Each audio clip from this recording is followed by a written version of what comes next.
When a CEO is stuck, they don't need more guesses. They need better options. And that's what Mr. Jeff Baldassari is here to help us out with. He is the founder of the Competitive Edge Group. And Jeff has a track record of unlocking hidden cash flow, building scalable systems, and delivering a 100K growth guarantee for companies doing $3 million plus in revenue. Mr. Jeff Baldassari, we're going to talk today about leadership teams getting stuck, getting unstuck, balancing quick wins with building long-term systems, and so much more. So glad to see you. How are you today?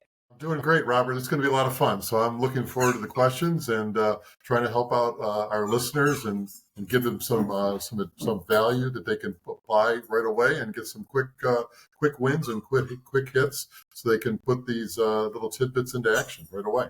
As far as these CEOs and like where they're stuck and what they're thinking, like when they come to you, what do they say? What are their struggles? What do they have before they find you?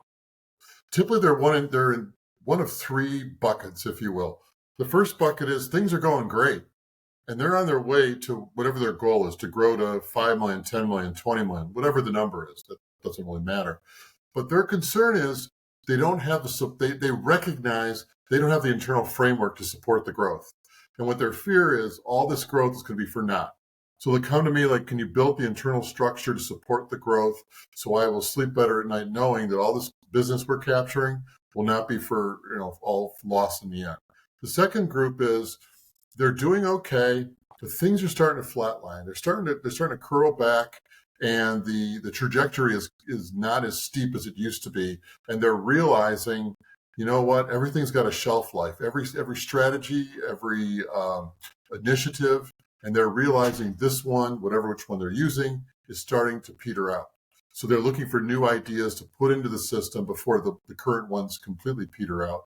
And the third group is they're out of options. They've hit the crossroad, and they've reached a point where we all know the decisions everyone else makes. We see the decisions they make. But what we don't see is the options they have. And this group is out of options. So they come to us, Leslie and I, to decide, how do we create better options for them? What else can they employ? What other approaches can they take to overcome the challenges they're facing? Because they don't know what to do. They've exhausted everything that they've known to do or what to do in such situations. Okay, so there's one of those three problems, and they just need more brains to fix things, to right the ship. And part of your offer, which is very interesting, is you promised us 100K cash flow increase in 12 months. And so what's that all about? And like, what do you look for when you're diagnosing a struggling business? Just start asking questions. When Leslie and I go in, we bring a fresh perspective. I have 21 years as a CEO in manufacturing. I've served on 7 boards. I've passed the CPA, practiced law at the national law firm. I have a lot of variety in my career and a lot of good experience. So I've seen a lot in my career. Leslie, 34 years at Enterprise Rent-A-Car, 22 years as an executive at Enterprise. She too has a lot of experience. So we bring a fresh perspective, no preconceived notions. And by asking a different question and looking at it with a sense of curiosity, not an ability or a desire to confirm or to confirm our belief system. And we don't want our CEOs to do that either. We want them to be curious, explore and look at things through a different lens. By doing that, we have a different conversation, and then we blend the institutional knowledge of our clients to co-create a solution. And the reason we're able to guarantee $100,000, we find money all over the place. There are situations where the client doesn't even see it. We do. We capture it. There are times the client sees it, but they don't know how to capture it. And third, we both discover something new in the process. So, and there could be money from a variety of sources, from the operations, from revenue, from margin gain, from variances in the material, labor, and overhead variances. There's a variety of ways to pick up dollars, but in the end, it aggregates quite significantly over a 12-month period, and that cash flow, creates a 400% ROI for our clients. And then, their investment they made in us pays off in spades year after year after year, and they're on the right path. And probably the most important thing in what we do is we help transform their culture, because we get their employees engaged in the process of contributing to the solution. Because everyone wants to be seen and heard, And everyone has a different perspective. They may not know how to connect the dots. That's the job of the CEO and the other leaders of the organization. But those leaders need to listen and invite many different types of employees to the table to contribute to the solution of whatever problem they're trying to overcome. And by doing that, when people are seen, felt, and heard, that's a great scenario because now they feel valued and they're a part of the solution. Now they're engaged. Now they have emotional ownership. Those are the folks, and I always give a client a very simple litmus test to see how strong is your culture. And it's a very simple question. Will your employees go the extra mile without being asked? And if they will, you got a pretty damn good culture. But if they won't, well, there's room for improvement. And so that's how we find the 100,000 in a lot in many different places. But it's by engaging a variety of employees in the solution of the problems through a proven process called appreciative inquiry. And by doing so, we end up being able to generate I never sweat trying to find 100,000 in a $3 million, $5 million, $10 million company. It's never even been close. The money is all over the place in these situations. Very nice. Through curiosity and through collaboration and getting people to buy in onto these solutions. And so that way, when you do find the solution, it's not just being dropped on them. It's something that they help to build and create. And so I like what you're saying here of, that the money is in there once you do the investigating. And I'm curious about, in all of your different investigations, so to speak, right, all your travels, has there been a really surprising place where you found hidden profit inside a business? Nothing surprising. The amount sometimes, yes, but also the halo effect. For example, a company, the one that I was running, and then I've advised a client of mine to do the same, in a quick ship program to guarantee the outcome for their clients and our clients when I was running the company. And this process would involve supply chain partners, so outside stakeholders, internal stakeholders, to make sure that we had all of our ducks in a row, to make sure that whatever we guaranteed on time would that in fact would happen. The client did the same thing. And the surprise part was not that the quick ship sales went up. That was expected, because if we could guarantee our outcome, and we did, and for 8 years, the company I was running, we ran this program, didn't give away a single free chair. We manufactured high-end office furniture, didn't give away a single item free, but the halo effect was the surprise. The halo effect was in that now, if you could guarantee your quick ship program, customers started saying, well, wow, I think I can give them a shot, because I can trust them. If I can trust them to do that where their money's on the line, I could probably trust them to do the day-to-day, mundane work or the ordinary orders. And sure enough, that's where the surprising impact was, where all of a sudden the growth jumped and outside of the program itself, we were directly affecting. I love it. So there's something to be said about trust, which comes from consistency and reliability, doesn't it? It's solving the otherwise boring problems and just getting everything working. And I know that you're big on solving or focusing on root causes and not symptoms. So can you talk about that? Because, we're all about changing that company's trajectory, improving the culture, doing the right thing. So root causes instead of symptoms, what do you have to say there? Well, it's funny. There's 3 things I see almost in every engagement. Not all 3, but at least one of these 3, and root causes is the third. So the first one is accountability, a lack of accountability. The second is they're in a constant state of reaction. But to your question, the root causes versus the symptomatic patchwork they do, they feel a pain. So for example, let's say your leg hurts, okay? And they feel the pain in their leg, whatever that is, and it represents in their company, that metaphor. They address that pain. But the real pain is not the leg. The leg isn't injured. Maybe they injured their spine, and it's the nervous system that's sending pain messages to the leg. And instead of treating the spine or even discovering it's the spine that's been impacted, they just keep treating the leg and it keeps coming back. So for example, here's a real life thing. People say, oh, we have a lead generation problem. Sales are flattening out. We got to get more lead generation people in to help us grow the business. Yes and no. Because you start doing a root cause analysis and you start to realize pretty quickly, it's not the lead generation, it's your lead times. You're taking too long to get the product out the door. You used to be 2 weeks, 2 days, 2 hours, whatever it may be. And now it's taking 3 days, 3 hours, 3 weeks. It's grown and it's taking longer. You're making mistakes. You're sending out wrong product or wrong services or defective product, defective services. You're making doing business difficult. That's the root cause of why your sales are flattening out. You could bring in all the business you want, and if you keep screwing it up internally, it doesn't matter. So, that's the point I try to make to clients, is saying, you don't have a lead generation problem. You have an order prevention problem going on. And they just want to address the lead generation, thinking that's going to solve their problem. And I think the best metaphor I've seen predates all of us. Back in the 1950s, the comedy show I Love Lucy. And the most classic, iconic scene is when Lucy and Ethel are at the chocolate factory. And I don't know, Robert, have you ever seen this clip? It's from the mid-1950s. They get a job at the chocolate She keeps factory. eating the pieces. Yeah. Correct. And the chocolate's coming down the conveyor belt, and they can't keep up. CEOs have this ridiculous, this fantasy that if we get more orders, everything will be better. People's attitudes will be better, and they'll step up. And it's like, no. More business is going to make your problems worse. And if you don't believe me, watch I Love Lucy. They speed up the belt. They put more chocolate on it. What are they doing? They're stuffing it in their pockets, in their blouse, in their hats, in their mouth. And they're doing everything but doing what they're supposed to do, and that is wrapping the chocolate. And it's a funny, silly little scene. But that's what goes on in companies. When sales start to increase and they don't have their house in order, it's a mess. And it gets worse with the more orders that come in. They lose more money. They aggravate more customers. They lose more customers ultimately. And they think beforehand, if we just get more orders, it'll fix everything. And in fact, it makes everything worse.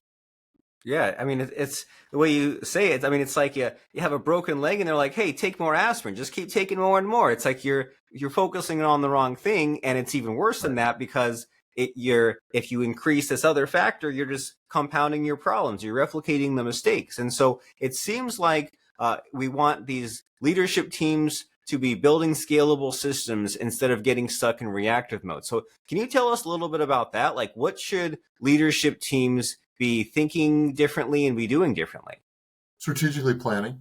So there's always surprises in life. I mean, that's what life is all about. But there's some clients I go to, they're in a constant state of reaction. They're just every day getting up, and you think about it, how much energy and resources they're spending reacting, where if they took those same resources and just stepped back for a moment, brought people to the table, get different perspectives, ask people to contribute to the solution, identify what the real root cause is. Like you said, just because my pain works, we can't just keep pounding down the Advil, because the pain's going to just keep coming back until we figure out what's causing that. What's the real root cause of that problem? But if they're in this constant state of reaction, they're wasting too much resource, time, and money just reacting. When in fact, if they took the time to assess and address and put some strategic planning in, they can get in front of, they can predict the problems that are going to come. There's some things that you can see a mile away, but companies don't do anything about it. Or their accounting systems, every month, there are a bunch of news reporters. They say, oh yeah, we lost $20,000 this month on making this mistake. Well, didn't we make that mistake last month? Yes, we did. We lost $19,000 last month, and the month before it was $40,000. And but instead of, well, let's sit down and figure out how do we stop the problem from happening, they just keep reacting like, oh, we got to do something after the fact, after the horses are out of the barn. So that's the biggest thing, is they just don't take the time to get in front of it, predict it, that it's coming, and take action to stop it from happening. And that's the biggest problem I see in the reaction mode. And they waste so much time and money just reacting, and that same amount of energy could have been used to prevent it in the first place. Oh, yeah. And we definitely see people just kind of thinking in this wrong way and coming up with excuses like, oh, but we can't strategically plan. We can't put in all this extra effort. And you would say, but you're already putting in the effort and the time in looking back into the past instead of just fixing the problem and forecasting instead. So it seems like there's a lot of asking better questions. And instead of asking, why does this keep happening? It's, hey, how can we fix this $40,000 every month problem going forward? And so these companies, they come to you, and some of them are in trouble, aren't they? Some of them are perhaps on the brink of collapse. And so I'm always curious about like those first steps. What do you do initially? And so if a company like this comes to you and they're about to fail, they're in trouble, what do you look to change first? You can't spread your resources too thin. So you made me think of a great example. I had a client that was making accuracy mistakes. They're in the distribution business, and they weren't accurately packaging their goods, and it was costing them quite a bit of money. And instead of getting to the root cause, they kept trying to spend all their money and effort keeping the customer happy. Oh, I'm sorry, we shipped you the wrong box. We're going to send you the new one today. Okay, and they normalized bad behavior. They were spending, they created a full-time job, broken it up in a bunch of different people to keep the customer happy instead of getting to the root cause and addressing what is causing the mistake. And so when you're in this crisis situation, you can't blow money. You gotta get wood on the ball fast. If you're up to bat, you got to figure it out. And I think that's again where you bring a variety of people in to get perspective from the factory floor. So it's 4 groups essentially. You want leadership involved, but leadership needs to listen. Because here's what happens. If you put this group of people in the room, what ends up happening is if you allow the leaders to speak too much, they're going to dominate the conversation. They're going to intimidate the lower level people, and the process doesn't work as well as it could or should. So if leadership, they need to be there to listen, to connect the dots. That's their job. You need frontline workers that are in the trenches and see. And then the third is you need stakeholders, which could be, or I shouldn't say adjacent. They could be in a different department. So if you're trying to have a revenue problem, you could bring people in from operations, from finance. Can we support that revenue initiative? Okay, whatever it may be, that lead generation initiative, that new marketing initiative, that new go-to-market approach, because you may not have the cash to support that today. You could do something, you could build your way up to it, but you can't go all in right now because you just don't have the money. Or you don't have the bandwidth in your factory. What happens if you get 20% growth? That's another, probably the most fundamental mistake I see clients make. I ask them a simple question. Do you know your departmental capacities? And they don't. But they tell me they want to grow 50%, 40%, pick your number, it doesn't matter. And then I ask, well, how do you know you can handle it? Oh, we can handle it. Oh, you can't. What's your departmental capacities? Well, what do you mean? Well, you got 5 departments in your warehouse, in your factory, in your service arena, whatever it may be. What's the capacity? What can they do in a 40-hour week, 52-hour week? How much can they get out with so much accuracy, so much efficiency? You need to know that number, because if you bring in all this business and they can't get it out, your situation is going to get worse really fast. Again, go back to Lucy in the chocolate factory. The belt's speeding up, the chocolate's coming through, and there's nowhere for it to go. That's the problem. So when they don't know their departmental capacities, that causes the problem.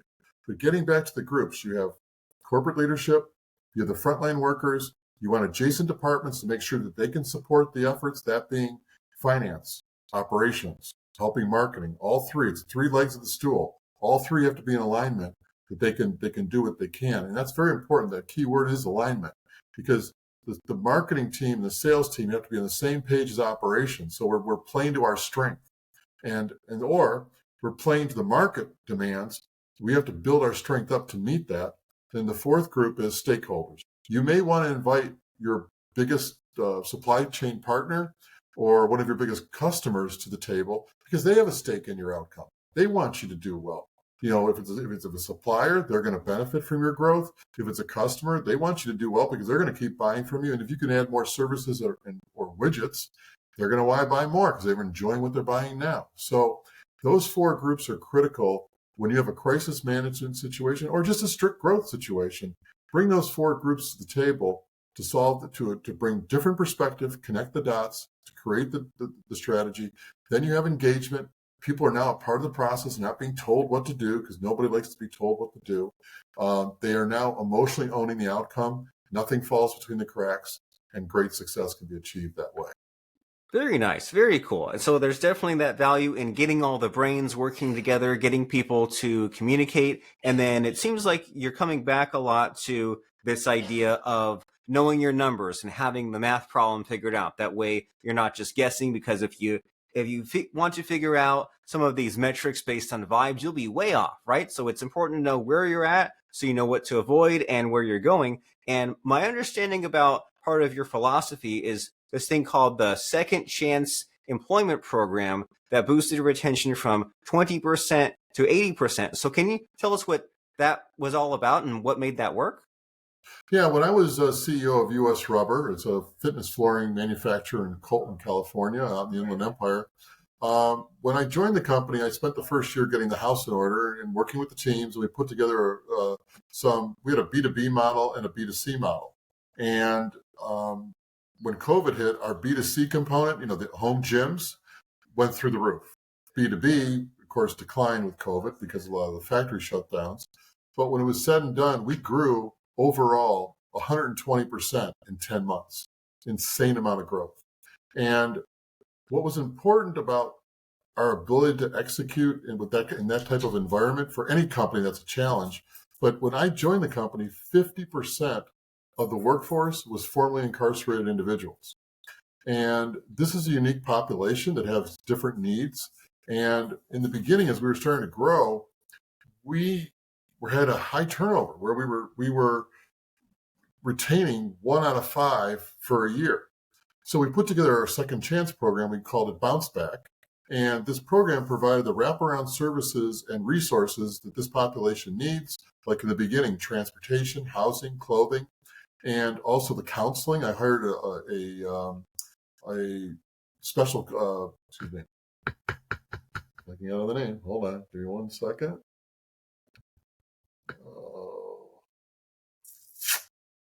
Gosh, what the heck is she called? I can think of the person's name. I can't think of what her title, what she had. She was, okay. In the beginning, we also hired a psychiatric rehabilitation counselor because a lot of these individuals, they lack life lessons. They come from broken homes. They didn't grow up with a mentor. They didn't grow up with a role model. So they need to learn these basic things that the traditional workers take for granted. And with having the counseling available at all times for all of our employees, it wasn't just the formerly incarcerated, we were able to have that retention flip from 20% to 80%. We went from a single shift with about 30 some employees to within less than a year, we were working 24/5, if you will, 5 days a week, 24 hours, a single shift on Saturday with over 100 employees. So that's a huge amount of labor growth. What was key about that was we were doing that in a market where we're going through a labor shortage at the time. So it was really critical, to find the people, and 1/2, 2/3 of our population in the workforce were formerly incarcerated. So our Bounce Back program, our second chance employment program, really was important, not only for acquisition of talent, but retention of talent. Because you can't keep churning and burning if you're trying to grow a business, because it just doesn't work. Right. So you figured out what's this underserved population and you give them what they need, give them all the support and the resources. And so it seems like this topic of leadership keeps coming up as far as you kind of be attentive and you guide people and you involve others and you give away some of your power. But we all have blind spots. And so these leadership blind spots that perhaps you see over and over again in highly successful companies, what do you have to remark about that? What are those leadership blind spots that just keep appearing?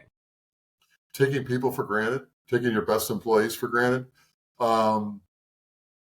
Leaders will say, well, I compensate them well, they're incentivized through bonus programs, and all that's true.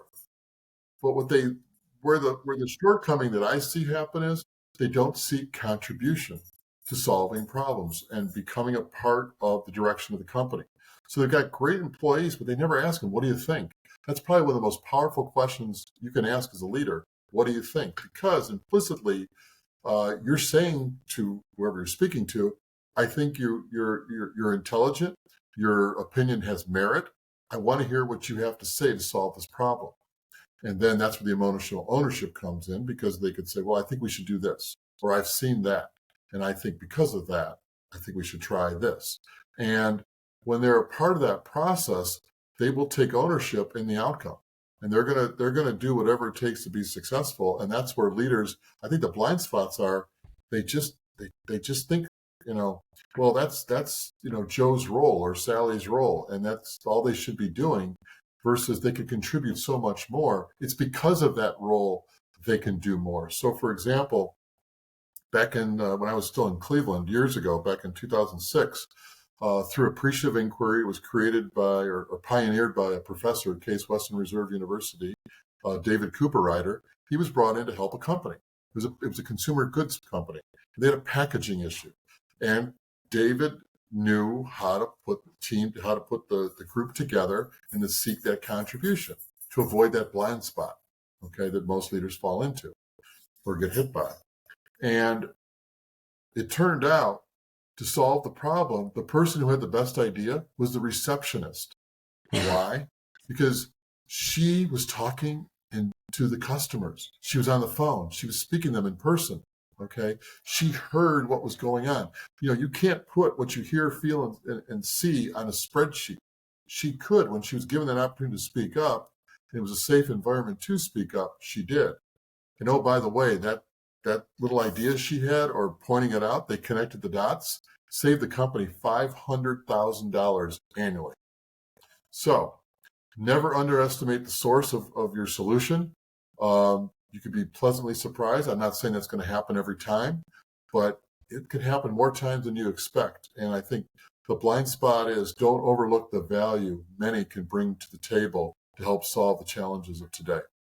I like it. You can imagine that some leaders haven't even considered this, right? Just ask, what do you think? And it's just an idea. It's just something quick. Doesn't mean you have to take it in and follow it exactly. It's one of many ideas. Just get these other contributions, these other opinions. And so when a CEO is stuck and maybe they've become aware of some of these problems in their company, at some point it's time to bring someone like you in. But when is the right time for one of these CEOs to bring in a fractional leader like you versus hiring someone full-time to fix the problem? I think if you identify that you're in one of those three different scenarios, again, things are going great, but you're fearing that you don't have the infrastructure to support it. Okay, the ideas you were using, the trajectory is starting to flatline, and you're realizing that the shelf life is coming up soon. You need new ideas, or you are out of ideas. That's the time to bring a fractional CEO individual like myself in, or Leslie in, to help out. But if you wait too long, I've had this happen too. I had two potential clients earlier this year up in Los Angeles, and they waited too long. They kept trying and trying, and I don't fault them for trying. But by the time we were brought in, they were the drain. They were circling the drain. They were halfway down the drain by the time we got there, and we couldn't save them. I mean, there was too much damage. If they called us 3 or 6 months earlier, we could have turned things around. Well, at least we had a chance to turn things around. But when they waited too long, it was too late. I mean, there was too much damage. The relationships they had with their banks, with their landlords, with their client base, it was too late. There was nothing to work with. There was no more meat left on the bones. And those stakeholders, those partners, were now starting to turn into their adversaries. And sure enough, when the landlord doesn't get paid and the bank wants its loan, that becomes a problem. And when you don't have the wherewithal to pay it, that's when it's checkmate time. So don't let it get to the point of crisis management. I mean, sometimes that will happen, but if you're on the verge of it, call us now before you're deep into it, because we can do something when it's not too late. I've been in those situations. I'm accustomed to them. I thrive in them. I don't panic in them. I'll be very methodical, very strategic in how I can advise, and again, employ appreciative inquiry and use limited resources so we don't become a distraction in the process.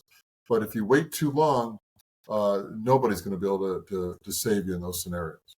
Right. And so you're saying as early as possible, ideally before a crisis situation. That way there's still some resources to be had. That way there's still a way to right the ship, and it's not too far gone. And so have that conversation early is what you're saying. And so... Okay. And if things are going great, keep them going great, because you're probably starting getting yourself out into uncharted territory. So bring us in then, because again, as I shared, I've been in the shoes where, oh my gosh, I want to get to the other side. I'm frustrated. I can't get there. But I've also been on the other side of the fence where I've arrived and knew what it took to build the infrastructure to support the growth and to keep it going, to keep it sustainably moving forward for years to come. And that's another thing. You've worked really hard to grow your business. Don't let it all be in vain. Don't let it all be for naught, because that could happen quickly too. So you want to bring that support system in, because you may know how to bring it in, but how do you keep it going and keep it being made efficiently? You don't want to be selling more and making less money, or making no money. That's a pretty aggravating, frustrating thing And it's not that uncommon for that scenario to occur. So you're saying there's two sides of it. They might need you to get them out of a jam, get them out of a bad situation. But if it is working and you want more of that, then keep more of the good happening and go and dissect that. And now it's time for a weird, awkward question that I know you won't like, but I'm going to ask you anyway. And it's, have you ever had to tell a CEO that their big idea was actually the wrong move? And how did that go? Yes, I've had that happen a couple of times. But I don't address it to be critical, but what I will do is I will point out to say, I've tried that, or I've seen somebody else do that, and it did not end well, because on paper, it sounds like it's all going to work out. That's not how life goes, especially in this scenario, whatever it may be. And I've witnessed people, go down in flames because they went down that path. Or you think it's going to generate X, and you know what? You're going to be lucky to get Y. So I think instead of being critical and just sharing real life examples, real life stories, that softens the blow. And it's not personal, because you know what? No one has all the answers. I don't have all the answers. I've got a lot of experience. I have a lot of experience of what works. I've seen things that don't work. I've made mistakes. I've done some great things too. I've watched others make mistakes. I've watched others do great things. I can just share and then help work with our clients to figure out how do we put that into action or put that into motion in this scenario?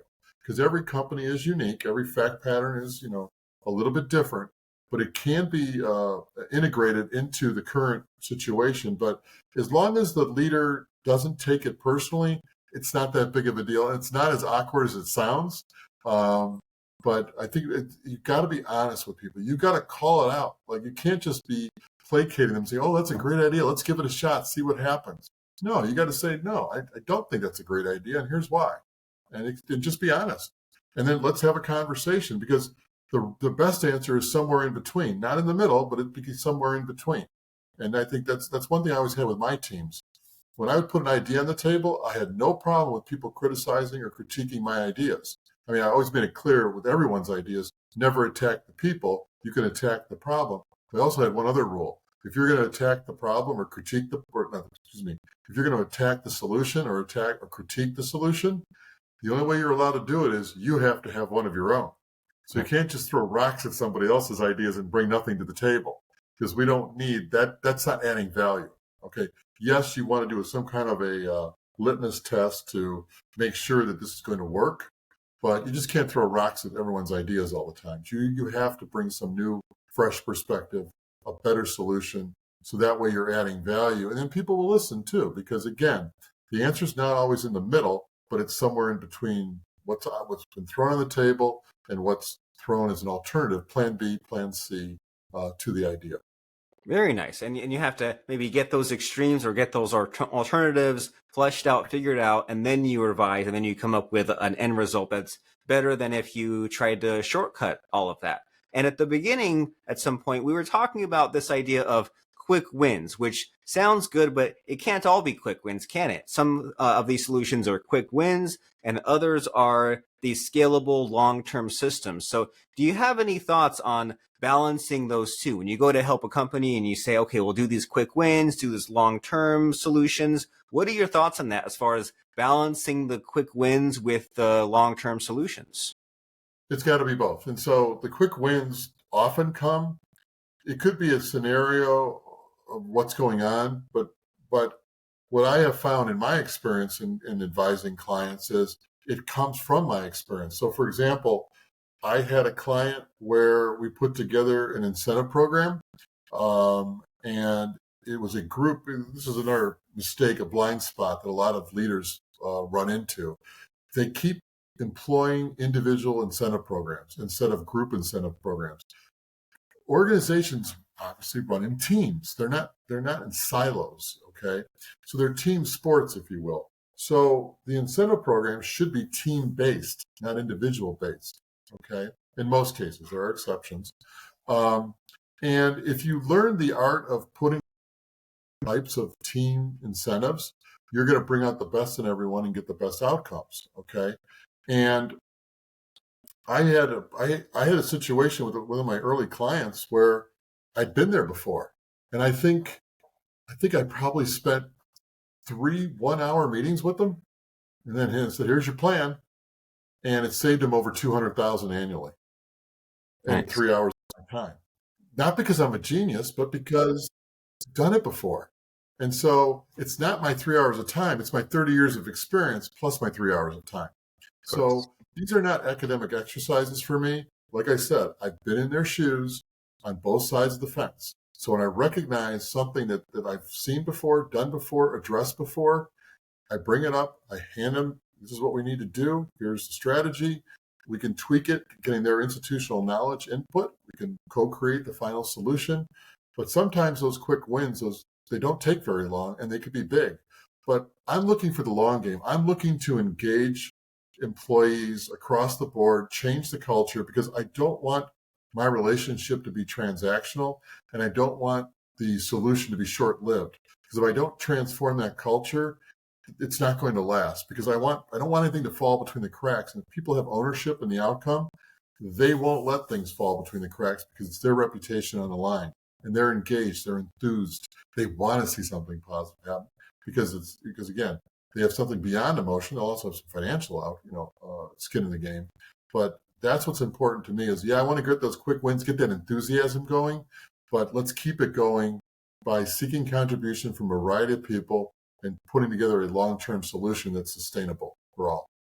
Of course. So you have that pattern recognition because you've seen so many different companies, so many different scenarios. You can identify what might not otherwise be identifiable. And then when it comes time for that solution, you make sure that the change is lasting and that there are many people with skin in the game working on it, creating the plan, implementing.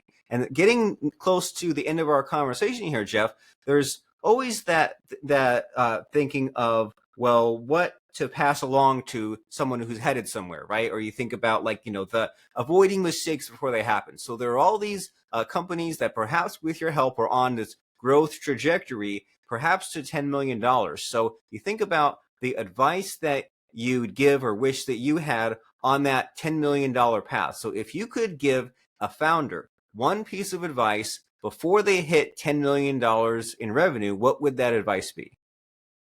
Don't underestimate your people. Your people are your best asset and your worst enemy. So a quote that comes to mind is, everything in life is easy until people get involved. Okay. And I think that's one thing it took me a while to learn, is the strength of people. Not a long time, but I had to learn pretty quickly the value of people seeking their contribution from throughout the organization, not just at the top. And so when you invite that contribution, you can achieve outcomes that weren't possible or thought to be possible before. But also you have to realize, don't just do everything on a spreadsheet. Say, oh, here's the plan, step 1, step 2, step 3. That's not how life goes. Someone's going to throw a wrench in it somewhere, somehow. And so you have to be prepared for that and realize you're going to have to recalibrate from time to time. I've never, ever put together a strategy where we said, do this, whatever it is, and put it on cruise control for, in perpetuity. There's always tweaking. There's always something that comes up that, and it may have been working great for 2 years, 3 years, 4 years.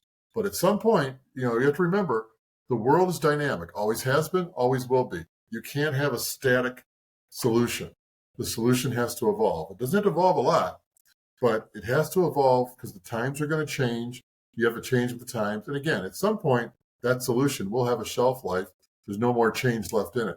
So what I would always recommend for people is or leaders is, whether it's 10 million, 20 million, getting to 30 million, whatever the number is, if you're stuck at 12 million and you just can't break through, you're not making the most use of your people, probably. And that's usually the case that I find is they're not tapping into it, or they got people operating in silos. Like children, they parallel play. They're like 2-year-olds all playing with the same toys, but no one's playing together. And they're not getting the synergetic effect. So if they work together, they could achieve better outcomes together. They're working side by side, and they're working really hard. I don't fault them for that, but they're not bringing out the best in each other because they're not on the same page and they're not aligned. And that's a key thing. So we need to get our people involved, get them aligned. And I imagine that some founders, some companies aren't asking these tough questions that you are, and that's why they need you. So if someone says, okay, Jeff, you've given me so much to think about, so many ideas, so many solutions, so many stories and scenarios, but that's just like a collection and not really something that substitutes having the real man involved. And so if someone says, all right, a lot of what Jeff said makes sense. I want to think about or get that 100K growth guarantee. I want these better options. How can someone take the next step with you? Where should they go? You can find me on LinkedIn. I'm on LinkedIn or our website, thecompetitiveedgegroup.com, and reach out to me. And I think the last thing I'll leave you with is, it's been wonderful having this conversation with you, Robert, and it's been a lot of fun. And what we've gone through is like trying to teach someone how to play golf from a book. Okay. Of course. You could learn all these little buzzwords and all these little theories and all these different strategies and memorize them. It's just like golf. We'll hold the club this way, swing it that way. But until you put the club in your hand and actually swing it, you don't know how to play golf. So that's where we come in to teach that cadence, to create that environment for people to contribute, because it is a difficult thing to cross over to do. And someone from the outside will be able to do it like myself, because I've done it before multiple times. But the other thing that's really important is most CEOs, if they don't know this, they should. And that is, as a CEO, you're guaranteed of two things: a warm cup of coffee, and no one's ever going to tell you the whole truth. So all your folks are never going to tell you, the boss, the whole story. They just won't. But they will tell it to me, because I'm going to pull it out of them, and I'm not their boss, and I won't be there forever. They're going to be a lot more honest and candid with me than they will with my client's CEO. So that's the difference that I could bring to the table. So reach out to me on LinkedIn, reach out to me at the Competitive Edge Group. Let's start a conversation, and maybe we can help. Very nice. Start that conversation, because you have techniques and you can kind of approach this from an angle that might not work with the current people involved. And so you have this outside presence that can ask the right questions, get the right answers, and develop some new solutions. And so as far as those next steps, we said thecompetitiveedgegroup.com. They find solutions that others miss, and they guarantee the results. Your employees only see the decisions you make, but not the choices you have. And when you're stuck at the crossroads, they will develop those better options for you. That's thecompetitiveedgegroup.com. And then as far as finding Jeff Baldassari on LinkedIn, that last name is Baldassari. Find him on LinkedIn, click the connect button, click the message button, start that conversation, explain your situation, and ask how Jeff can help you to unlock new growth potential, revenue opportunities, get more and better options. Before I let you go, Mr. Jeff Baldassari from thecompetitiveedgegroup.com, it's time for the scary part of the podcast where I try to stump you. I try to put you on the spot by asking about a fun quote or lesson that has served you. You've already given us some, but what do you have as far as a finale quality quote or lesson that has served you? The best one of all is one I shared earlier, and that is, everything in life is easy until people get involved. It's funny, it's cute, but wow, is it true? And until you've been in the trenches and realize it, I remember when I first heard it, I was in my early 30s, and I thought, oh, that's funny, ha, ha, ha. Wow. And then you start leading an organization, and you start to realize how challenging people can be, because you can't keep everybody happy. But there is a way to navigate those waters and walk that tightrope and find ways to navigate. Because in the end, your people, they can become your best asset by you inviting them. We all get the problems. We get what we tolerate as leaders, and we get the culture that we fail to create. So we have the opportunity to invite people in, create the best culture possible, and we don't have to tolerate things that are upsetting us. Okay, look in the mirror. If things aren't going so great culturally at your company, it starts with you, Mr. or Ms. CEO. And you own it, but you also have the ability to change it. That's the cool thing. Yes. Take ownership, take leadership, take action, and you can begin to do that by going to thecompetitiveedgegroup.com. Jeff Baldassari on LinkedIn. Mr. Jeff, it's been a wonderful conversation. So many ideas, so much advice. Thanks for being here. Hey, thanks, Robert. It was a lot of fun. I really appreciate it.